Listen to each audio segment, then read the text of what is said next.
agradeçamos ao Mestre Jesus a oportunidade que temos do aprendizado e do conhecimento. Pedimos para que possamos dilatar os nossos conhecimentos e assim sermos os multiplicadores dos ensinamentos do Mestre. Que Ele possa estar conosco hoje e sempre. Que assim seja.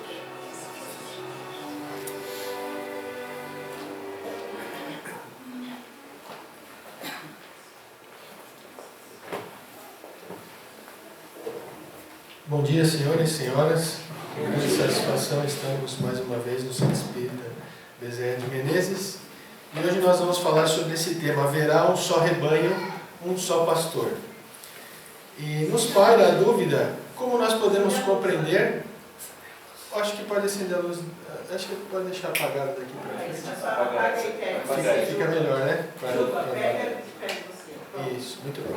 Então a primeira dúvida é: como pode haver um só rebanho, um só pastor? Isso foi dito por Jesus, não é? Nós podemos encontrar em João. Allan Kardec também fez esse estudo, e esse estudo se encontra no livro A Gênese, os Milagres e as Predições, é o 5º livro da Codificação Espírita.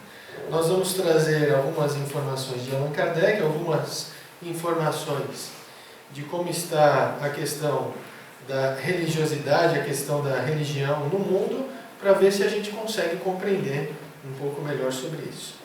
Então nós encontramos em João, no capítulo 10, versículo 16, a seguinte informação: tenho ainda outras ovelhas que não são deste aprisco. É preciso que também a essas eu conduza.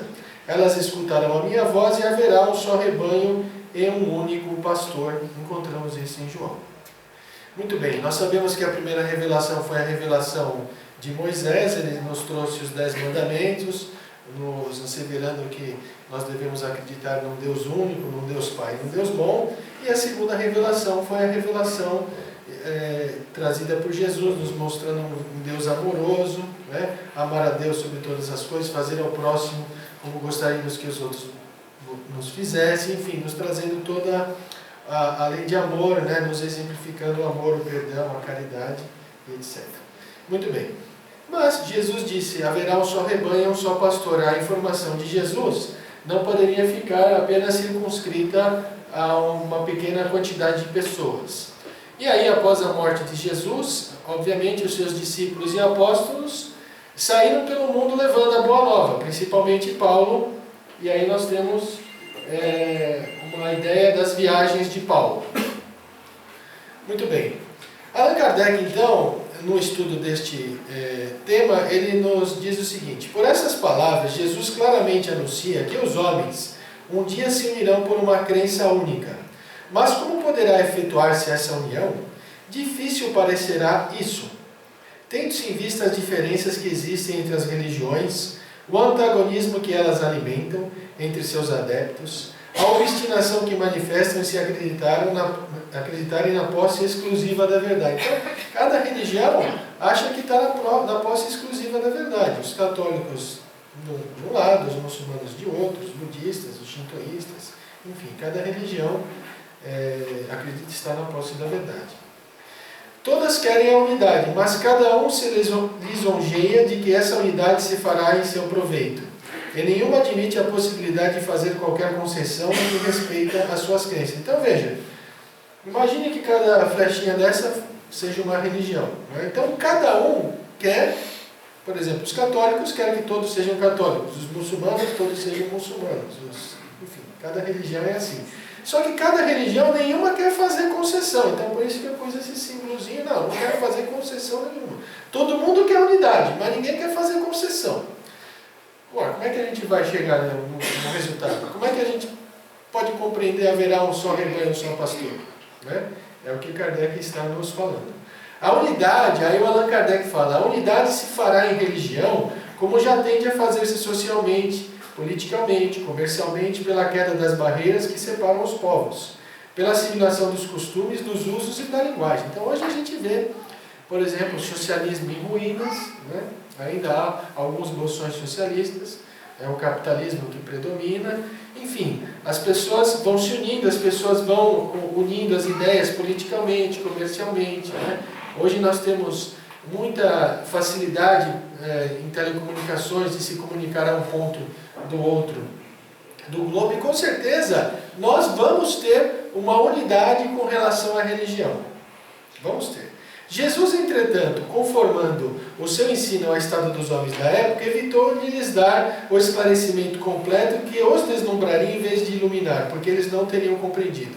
Então nós temos a primeira revelação, que foi Moisés, a segunda revelação foi Jesus, e a terceira revelação, o Espiritismo. Então o Espiritismo é a terceira revelação, é o Consolador prometido por Jesus, porque Jesus não pode falar tudo o que nós compreendemos hoje. Jesus falou: há muitas moradas na casa do meu Pai. Jesus falou sobre reencarnação, e as muitas moradas, até trouxe aqui alguns slides para a gente compreender. Jesus não podia falar tudo porque a humanidade naquela época não tinha o desenvolvimento intelectual, o desenvolvimento suficiente para compreender tudo que nós compreendemos hoje. Não é? Não tinha. Se ele tivesse falado tudo claramente, é como se nós estivéssemos dormindo num quarto totalmente em blackout e escuro e ligássemos um holofote de 2 metros de diâmetro, e isso nos cegaria por completo. Então ele, com relação à caridade, ao amor, à bondade, não há nenhuma dúvida sobre isso, está muito bem claro. E algumas outras partes da sua doutrina vêm sendo explicada pelo Espiritismo já há 160 anos. Hoje, neste ano de 2017, comemoramos 160 anos do lançamento do Livro dos Espíritos. Então, a bem da verdade, nós hoje estamos vivendo, como asseverou nosso amigo Washington, Dr. Washington Luiz Nogueira Fernandes, inclusive ele publicou um artigo sobre isso, nós estamos vivendo o Espiritismo primitivo. Significa dizer que o Espiritismo é uma doutrina muito nova. Então, os primeiros cristãos viveram o cristianismo primitivo, e até que o cristianismo fosse decretado como religião oficial do Estado, mais de 1 milhão de cristãos foram dizimados, decapitados, queimados, jogados aos leões e etc. Viveu-se o cristianismo primitivo, e nós estamos vivendo o espiritismo primitivo. Muito poucas pessoas ainda conhecem o espiritismo.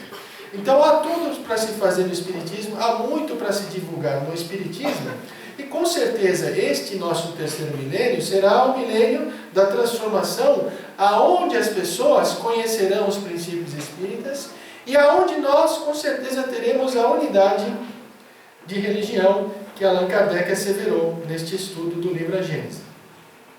Então ele fala assim: o avanço da razão humana e o avanço da ciência, não é? O que resulta? Demolirá, demolindo nas religiões o que é obra dos homens e fruto da sua ignorância das leis da natureza.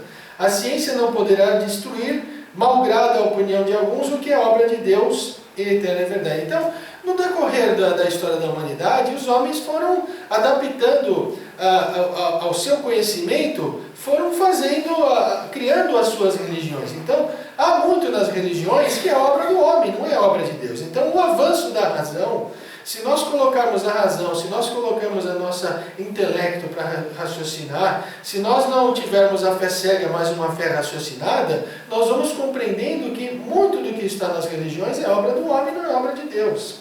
Então, o avanço da ciência fará com que o homem comece a compreender melhor as coisas. Então, por exemplo, nós observamos, principalmente na religião católica, na religião protestante, que é derivada da religião católica, eles asseveram que o mundo foi criado em 7 dias. Foi criado? Não foi criado em 7 dias. Hoje, se nós nos utilizarmos dos estudos da mineralogia, da geologia, da química, da física e de outras ciências que não havia no tempo de Moisés, podemos também estudar a Gênese mosaica, as formações do planeta Terra no livro A Gênese. Então não foi criado em 7 dias. Então isso é obra do homem. Ora, a Bíblia, assevera uns, é a palavra de Deus. De duas uma. Ou Deus está certo, ou Deus está errado. Ou é a palavra de Deus, ou não é a palavra de Deus. Então a Bíblia, nós como espíritas devemos estudá-la, o Novo Testamento, o Velho Testamento, devemos respeitar. Mas a Bíblia, com certeza, o Velho Testamento foi escrito por homens. E os homens como não tinham todas as ferramentas que nós temos hoje, com certeza explicaram a formação do planeta Terra com aquilo que tinha em mãos. Né? Então, com certeza não foi criado em 7 dias, mas em vários períodos. Se nós olharmos na internet, na Folha de São Paulo, nas demais lugares de pesquisa a respeito disso, nós vamos encontrar outros detalhes. E aí, na Bíblia está dizendo que nós viemos da Adão e da Eva, e isso realmente não está correto, né? Não está certo, mas quem tem essa fé cega acredita que foi criado em 7 dias, que veio do Adão e Eva. Jesus ressuscitou? Jesus não ressuscitou. Que negócio é esse, Luciano? Mas não apareceu a Madalena, não apareceu no barco, não apareceu para Jean Cleófas, não apareceu para outros? Sim, apareceu. Mas uma folha morta que morre nunca foi ressuscitada de maneira alguma. Então o corpo morre. Jesus apareceu. Apareceu? Ressuscitou? Não ressuscitou. Ele apareceu com o seu perispírito. E o perispírito, uma das propriedades do perispírito, que é o liame, né? Ou seja, que é o laço material que liga-se à matéria e o laço espiritual que liga-se ao espírito, o perispírito de Jesus se tangibilizou, ou seja, se materializou, e eles puderam tocar, eles puderam ver, etc. e tal.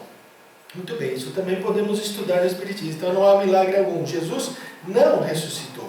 Jesus apareceu com o seu corpo perispiritual. E isso, obviamente, nós temos essa explicação nos livros espíritas. Os espíritos se comunicam? Sim, os espíritos se comunicam, mas muitos acreditam que os espíritos não se comunicam. Aliás, se nós formos estudar o Velho Testamento, diz que Moisés proibiu a evocação dos mortos. Ora, se Moisés proibiu a evocação dos mortos, é porque os mortos se comunicavam. E se os mortos se comunicavam naquela época, por que deixariam de se comunicar hoje? Então, o que não é justo, o que não é lícito, é nós evocarmos os mortos com perguntas chulas, com perguntas fúteis. Qual é o número que vai dar na Mega Sena, ou com outras perguntas de curiosidade. Mas quando Allan Kardec evocou os mortos para estudar como os espíritos estavam no mundo espiritual, como os espíritos se comportavam, qual era a situação dos espíritos no mundo espiritual, evocou-os inclusive para ajudá-los, e isso nós podemos encontrar na segunda parte do livro O Céu e o Inferno, mais de 60 depoimentos de espíritos felizes, espíritos em condições medianas, espíritos de criminosos arrependidos, espíritos de suicidas, espíritos que passaram em expiações terrestres. Então Allan Kardec evocou os espíritos para estudar a situação dos espíritos, inclusive para ajudá-los. Então esse tipo de comunicação e de evocação, claro que é permitido. Então se os mortos se comunicavam, se comunicam hoje. Então há muitos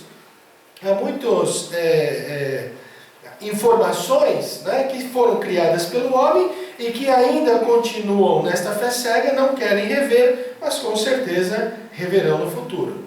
Então trouxemos aqui o esquema das religiões. Como nós podemos compreender haverá um só rebanho, um só pastor? Veja, nós temos a maioria de cristãos em vermelho, depois nós temos 23,2% de muçulmanos na parte em verde, principalmente no norte da África, no Oriente e parte da Ásia. Nós temos os hindus, os budistas, nós temos os sem religiões, sem ateus.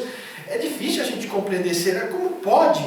Porque os hindus praticamente não conhecem Jesus, os muçulmanos muito pouco. Como é que pode haver um só rebanho, um só pastor? Vamos ver.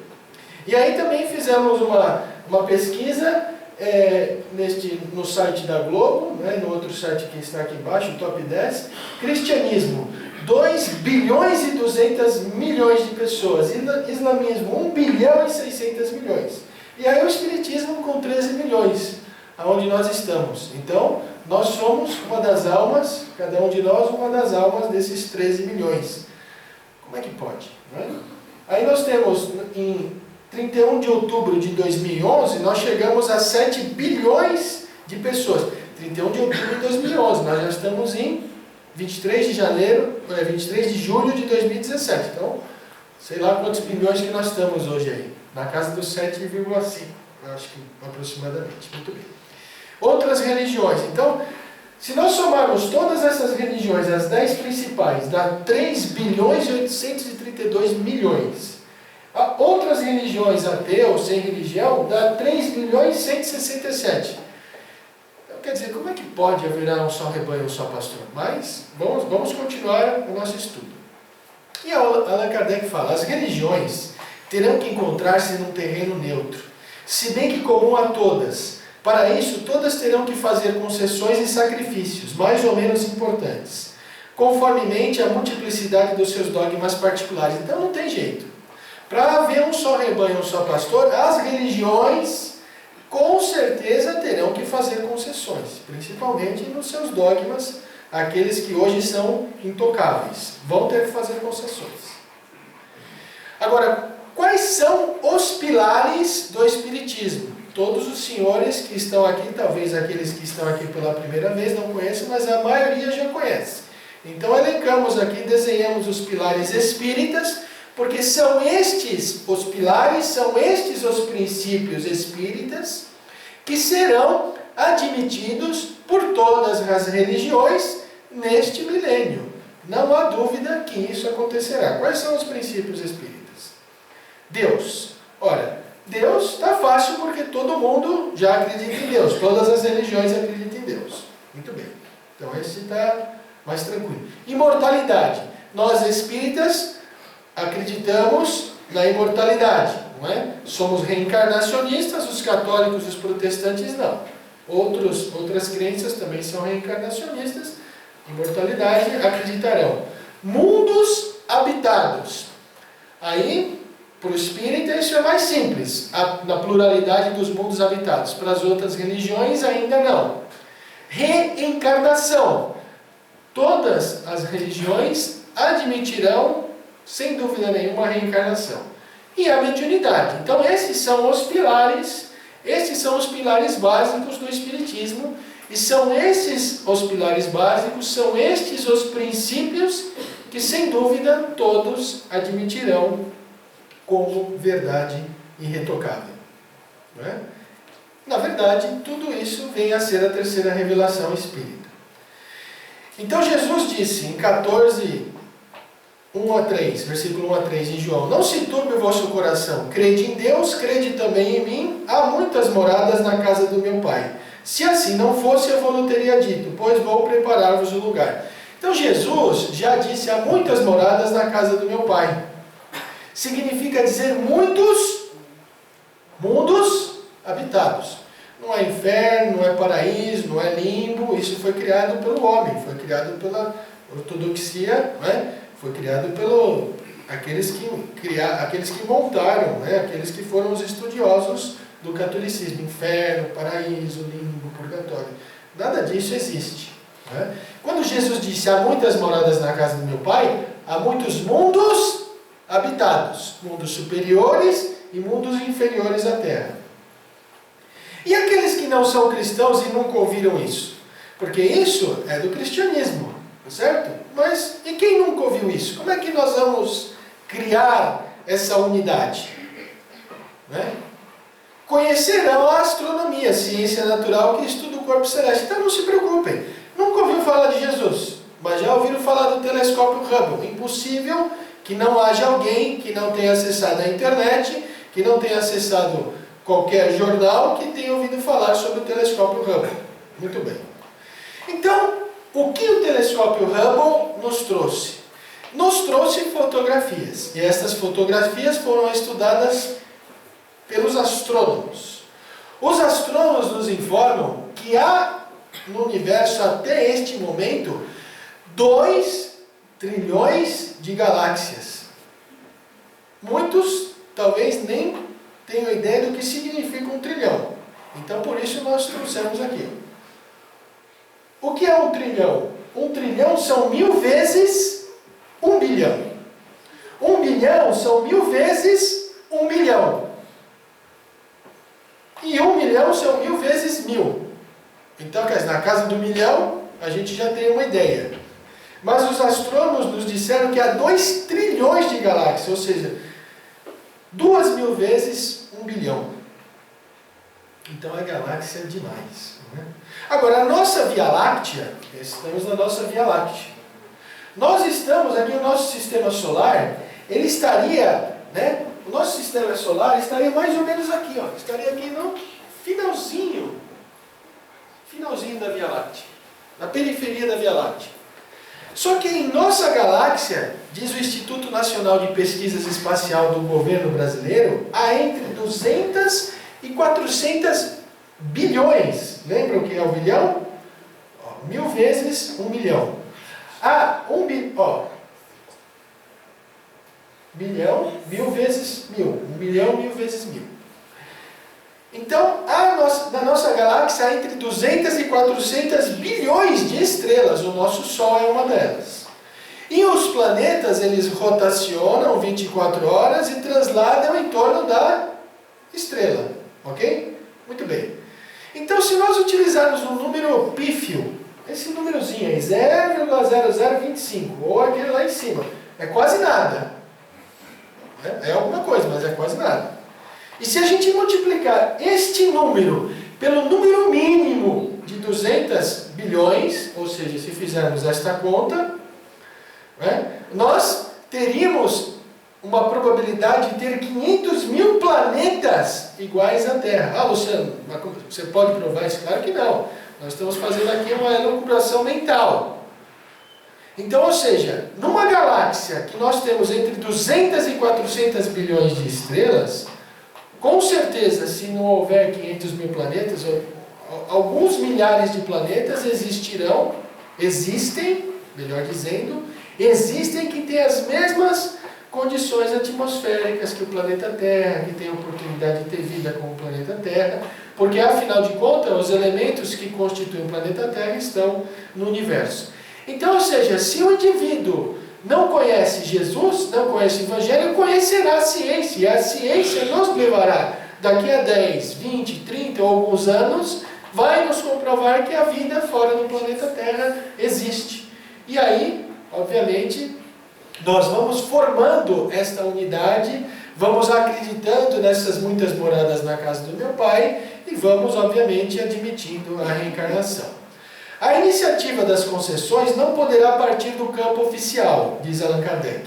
Em lugar de tomarem no alto o ponto de partida, tomarão embaixo por iniciativa individual. Então Allan Kardec, em 1868, ele falou assim, olha, não vai ser lá os pais, aqueles que organizaram as religiões que vão fazer as concessões vêm de baixo. Porque se há alguma religião que afirma que só existe vida só existe vida na Terra, e a ciência vai nos mostrar que existe vida fora do planeta Terra, então a religião está errada. Então eles vão deixar essa religião, esse ponto dessa religião, e a modificação vai vindo de baixo, ok? Então, não é de cima, mas principalmente das pessoas que estudam essas religiões. A fé raciocinada, que se apoia nos fatos e na lógica, não deixa nenhuma obscuridade. Cresce porque se tem a certeza, e só se está certo quando se compreendeu, eis porque ela não se dobra. Isso está no Evangelho segundo o Espiritismo. Porque só inabalável a fé que pode enfrentar a razão face a face em todas as épocas da humanidade. Então, Allan Kardec cunhou esta frase, fé inabalável é somente aquela que pode encarar a razão face a face em todas as épocas da humanidade, para que a gente possa caminhar com a ciência, para que a gente possa caminhar com o progresso. E além de tudo, ele nos explicou o seguinte, que não é fora do espiritismo que não há salvação, é fora da caridade que não há salvação. Então não basta ser espírita, é preciso que a gente pratique a caridade, é preciso que a gente ame, é preciso que a gente perdoe. Não basta nós vestirmos o rótulo de espírita naqueles 13 milhões de pessoas, porque nós vamos ser recebidos no mundo espiritual de acordo com as nossas atitudes, de acordo com a nossa contabilidade espiritual, se fizermos mais bem ou menos bem daquilo que nós estávamos programados a fazer. Então, o princípio da imutabilidade, que as religiões são sempre considerado uma égide conservadora, tornar-se-á elemento de destruição. Então, quer dizer, aqueles que não desejam mudar, aquelas religiões que não desejam mudar, que continuarão engessadas, com certeza quebrarão, não é? Muito bem. Afinal, qual será a melhor religião? Então, Allan Kardec diz, aquela que seja racional, que não se imobilize, ou seja, que não se engesse, acompanhe a ciência e que o código de moral seja mais puro. Enfim, a fundar na terra o reinado de bem pela prática da caridade e da fraternidade universais. E aí ele fala assim, o que alimenta o antagonismo entre as religiões é a ideia generalizada por todas elas, de que cada um tem o seu Deus particular e a pretensão de que este é o único verdadeiro e o mais poderoso. Então, quer dizer, o que gera muito antagonismo às religiões é, o Deus dos muçulmanos é um, o Deus do católico é outro, o Deus das outras religiões é outro. Não, é um Deus só, nós temos um Deus só.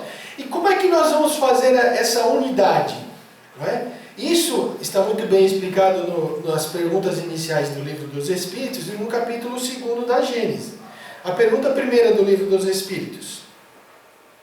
O que é Deus? A inteligência suprema do universo, causa primeira ou primária de todas as coisas. Então, os astrônomos dizem, os átomos colidiram e aí o universo começou a expandir-se há 14,5 bilhões de anos atrás. Mas o nada não cria nada.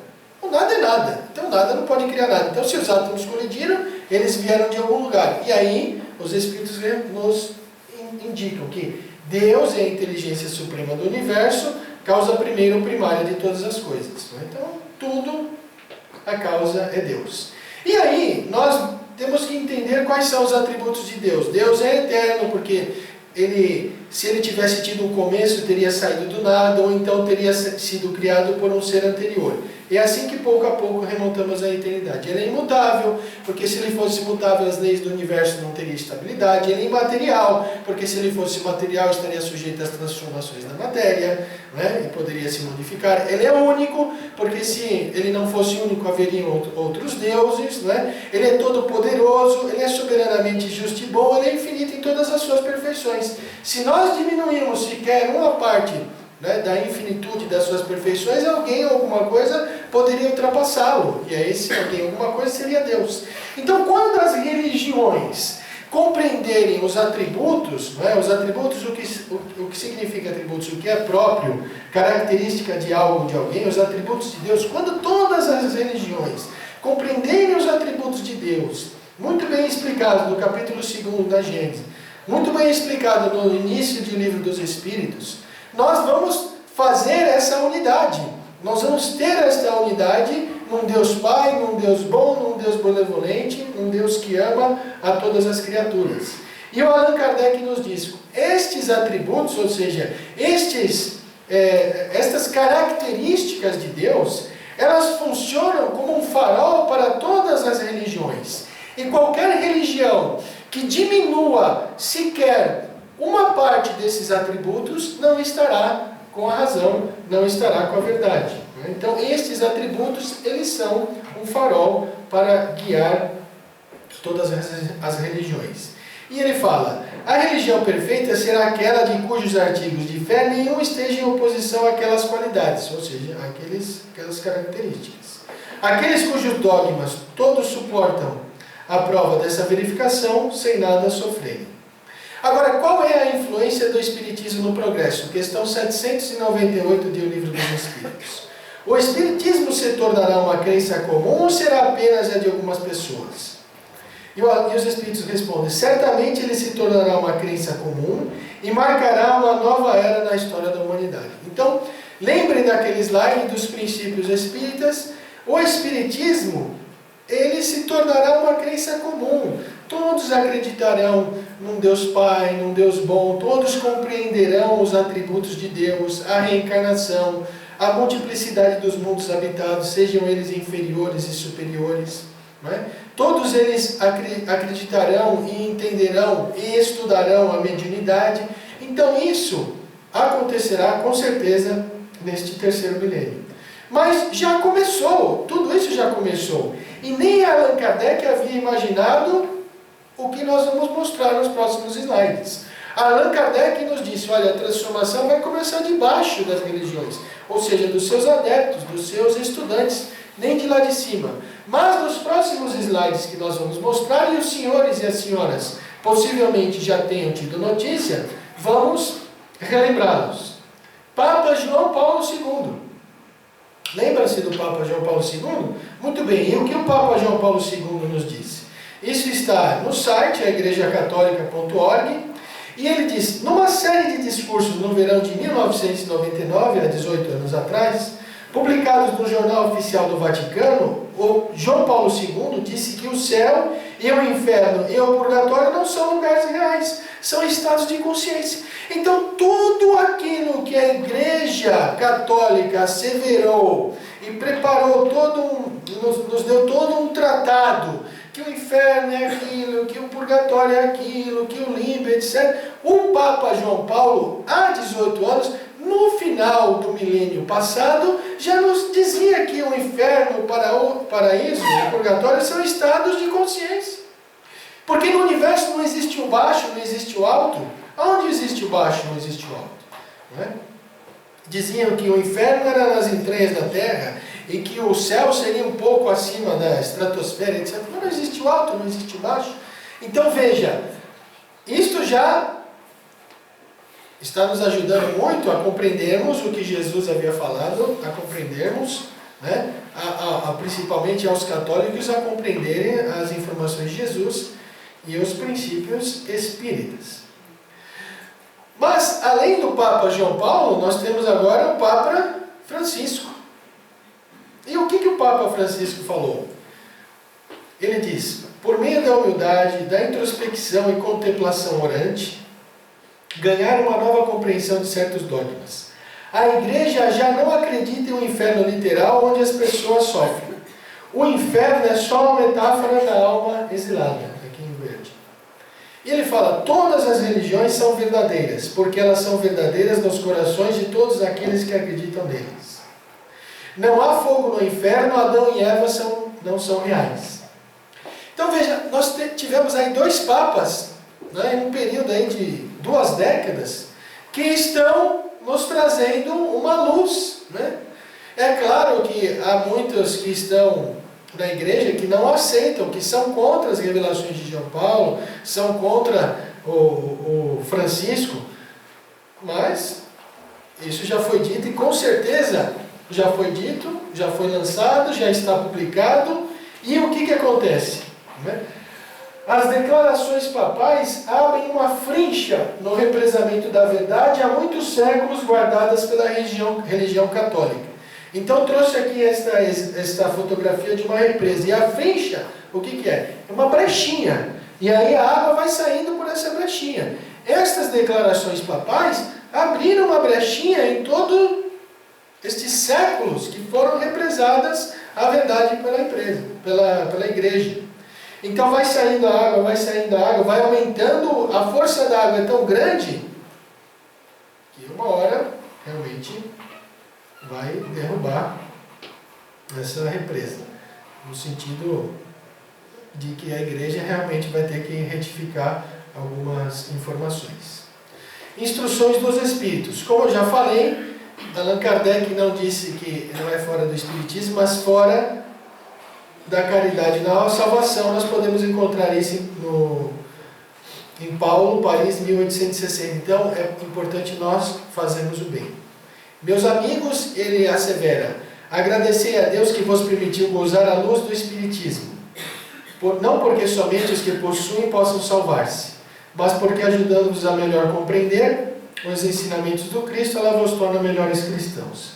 Fazei, pois, que ao vos vendo se possa dizer que o verdadeiro espírita e o verdadeiro cristão são uma e a mesma coisa. Então agradecemos a Deus esta oportunidade de hoje sermos espíritas e aproveitarmos isto. Enquanto isso, a Joana de Anges, através do livro Amor Imbatível Amor, nos solicita nós amarmos, que o amor é de essência, é uma substância criadora, mantenedora do universo, constituída de essência divina, nos convida a amarmos. Amarmos aqueles que estão no nosso lar, não é? A nossa esposa, que é uma professora particularizada, o nosso esposo, que é um professor particular, os nossos familiares são professores particularizados, para que nós possamos nos atuar, nos tolerar, para que nós possamos exercer a compaixão. Então, a Joana de Anjos, neste livro, nos incentiva a amarmos, principalmente aqueles que estão dentro de casa, a perdoarmos, né? Para que possamos levar este amor ao nosso ambiente de trabalho, na nossa sociedade, para os nossos vizinhos, para as pessoas às quais nós convivemos. E ela fala, o amor é um tesouro que quanto mais se divide, mais se multiplica. Então, nós não temos que ter medo de amar. Né? Nós não temos que ter medo de sofrer a ingratidão. Eu faço bem para as pessoas e as pessoas me respondem com a ingratidão. Nós nunca perdemos com a ingratidão. Nós nunca perdemos em fazer o bem às pessoas. Como assim, Luciano? De onde você está tirando esse pensamento? Certeza, porque se eu ajudo a pessoa e a pessoa me paga com ingratidão, com certeza nós sabemos que todos nós temos um guia espiritual, um anjo da guarda. Eu ajudo a pessoa me responde com ingratidão, o espírito guia desta pessoa com certeza me agradecerá de uma forma ou de outra, porque ele está vendo. Então nós nunca perdemos em praticar o bem. Agora, as pessoas que praticam o bem, que amam, né? E aí não, por terem sofrido a ingratidão, não querem mais ajudar, então ainda precisam fortificar a fé, precisam se renovar espiritualmente para continuar adiante. Então, quanto mais nós amamos, mais nós temos. E aí nós temos um exemplo de Madre Teresa de Calcutá, de Chico Xavier. Madre Teresa não casou, mas ela amava e ela dividiu o amor. Nunca estava sozinha. Chico Xavier não casou, publicou mais de 400 e poucos livros. Mas ele nunca estava sozinho, porque eles entenderam, como Joana de Ângeles nos diz, quem é solidário jamais será solitário. Muito bem. E aí nós também vemos Jesus, né? Amando. Aí nós vemos o Divaldo também amando, né? Dividindo o amor. Nós vemos a irmã Dulce. Assim como o ar é indispensável para a existência orgânica, o amor é oxigênio para a alma, sem o qual a mesma se enfraquece e perde o sentido de viver.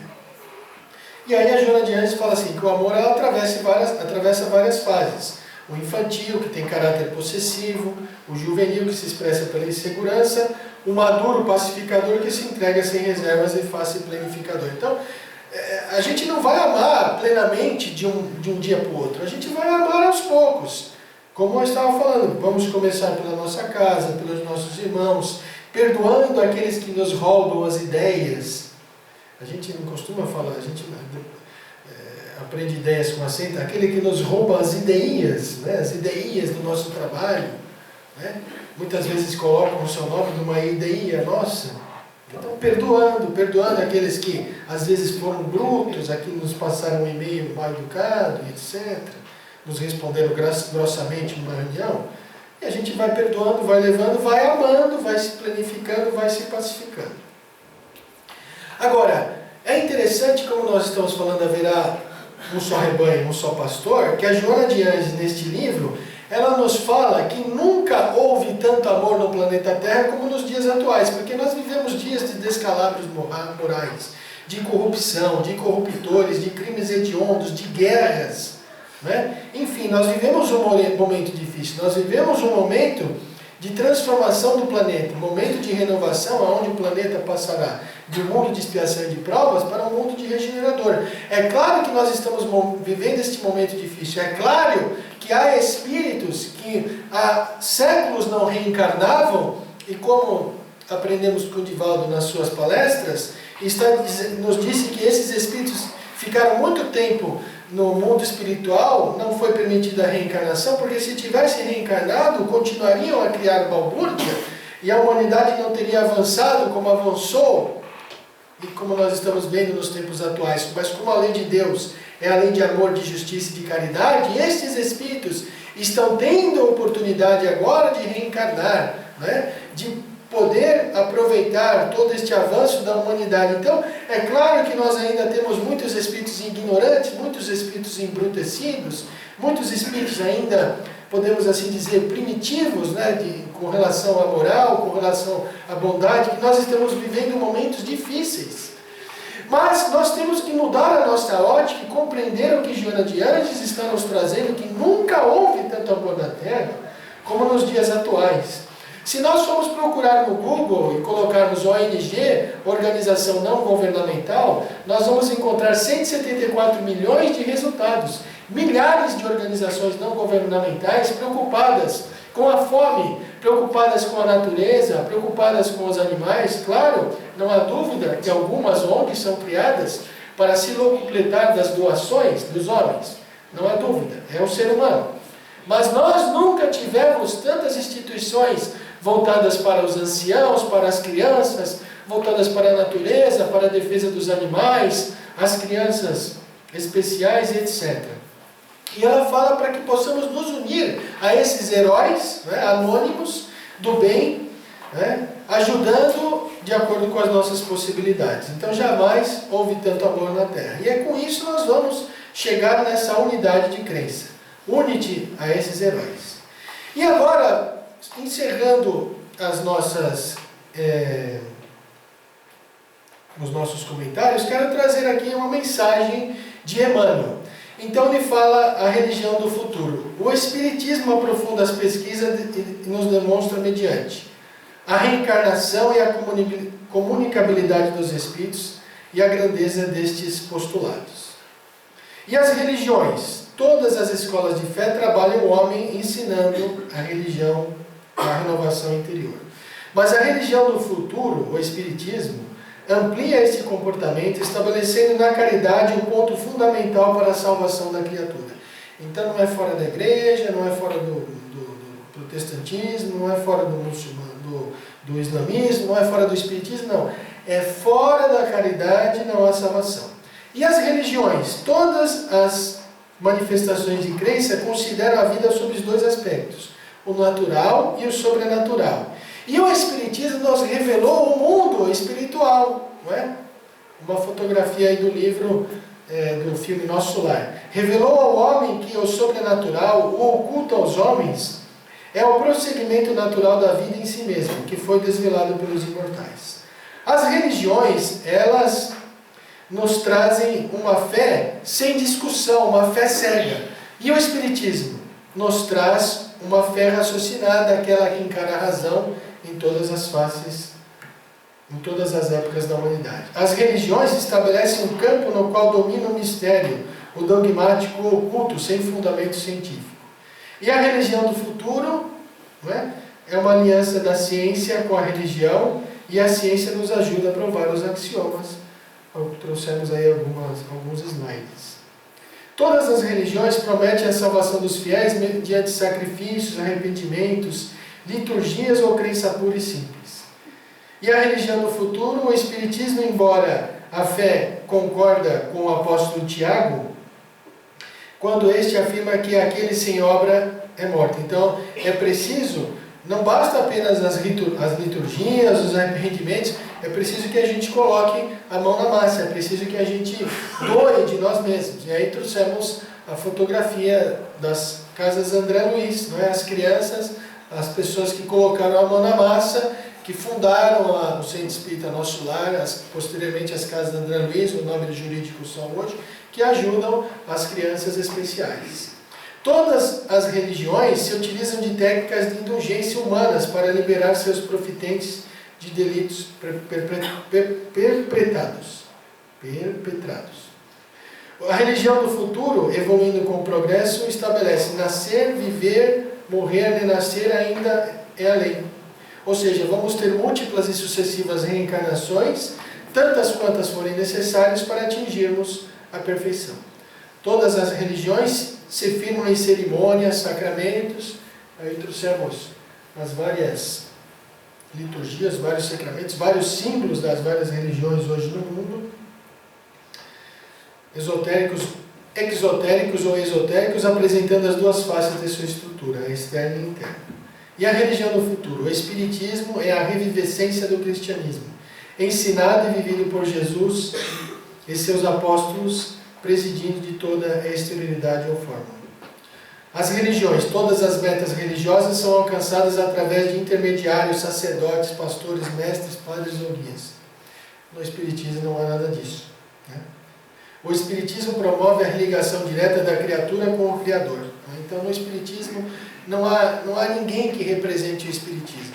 Então, o Espiritismo faz com que nós nos religuemos diretamente com o Criador, capacitando pela educação psíquica, a sintonia com o Pai, tendo como método o Evangelho de Jesus desvelado pelos Espíritos superiores. As religiões, certamente todas as religiões ensinam o melhor, de acordo com o grau evolutivo dos seus adeptos, sendo credoras de consideração e apreço.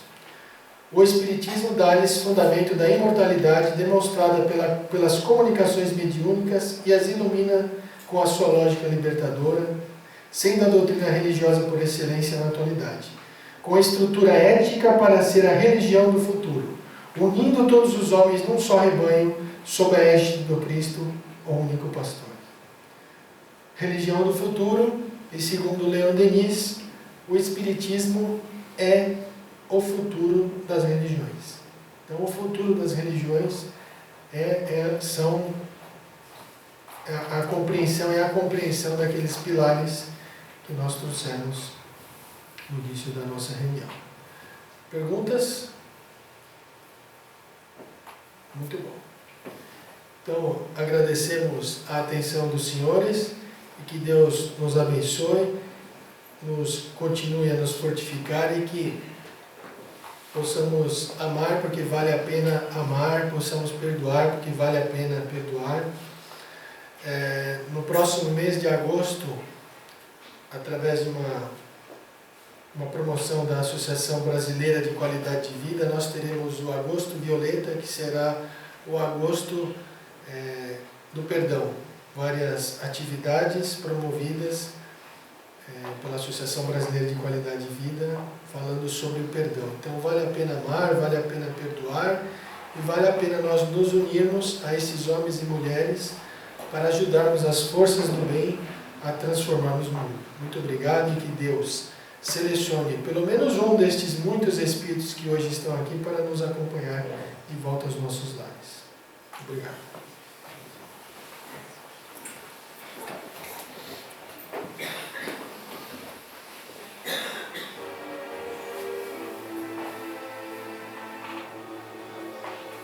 Felizes e agradecidos pela oportunidade que nos é disponibilizada, não nos esqueçamos daqueles a quem não conhecem o Mestre, aqueles que passam por dificuldades materiais, espirituais e mentais, que possam neste momento serem envolvidos pelo amor divino, dando-lhes o bálsamo necessário para fortalecê-los na caminhada, pois esta nos é obrigatória a todos, com mais ou menos dificuldades. Agradecemos a casa que nos recebe e nos permite a possibilidade do estudo. Pedimos pela nossa creche que ali aqueles que são atendidos também possam ter facilitada a compreensão da caminhada. Aos seus diretores e funcionários, que o Mestre envolva a todos na vossa bondade, ternura e amor. Que assim seja.